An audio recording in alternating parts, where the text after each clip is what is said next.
On your way from work, you decide you'll just pop into the supermarket. That's what you say in your head. I'll just pop in and pick up a couple of items. You went for 2 things. By the time you exit, you have about 8 or 9 things. And you end up with 2 small bags, and then they tell you $700 or $800. My God, you had no intention of spending that. The Financial Services Ombudsman at the Central Bank of Trinidad and Tobago, Dominic Stoddard, is urging people to make saving money a practice, habit, or even a discipline. He said while it may seem difficult in the current environment, basic money management is something that everyone should be familiar with.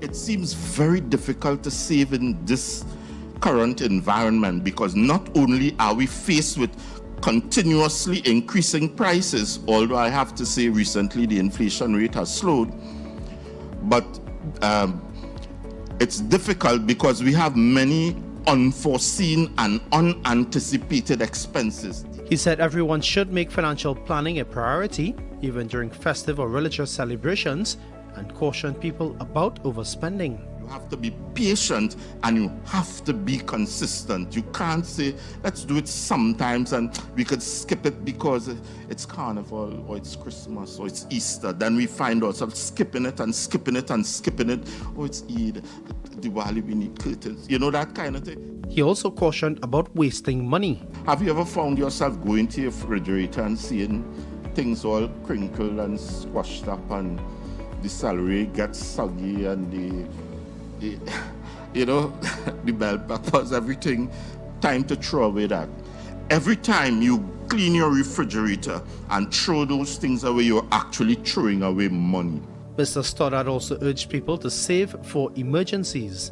Everybody should at least target 3 to 6 months of what your current salary is as an emergency fund. 3 months at the minimum, 6 at the maximum. That emergency fund is in case something happens to your family.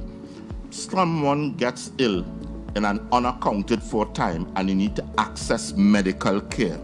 Something happens to your motor vehicle on your way to work. You did not plan for this. And while he said there is a rule of thumb for saving, it should reflect the needs of the individual. It says spend 50% of your income on your needs, spend 30% on your wants, and save 20%. Now I'll tell you something. These are nice recommendations, nice to know, nice to have.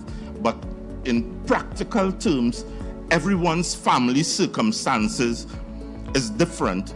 If I have a special needs child in my family, or if I have a dependent spouse who is ailing for some reason, I might not be able to stick to that 50-20 rule. I might have to do 70-20-10. The Financial Services Ombudsman urged people to take up a side hustle for another source of income to assist with savings, noting that citizens should prioritize their spending and understanding the difference between needs and wants. I am Sonolala with your TTT News Business Insight.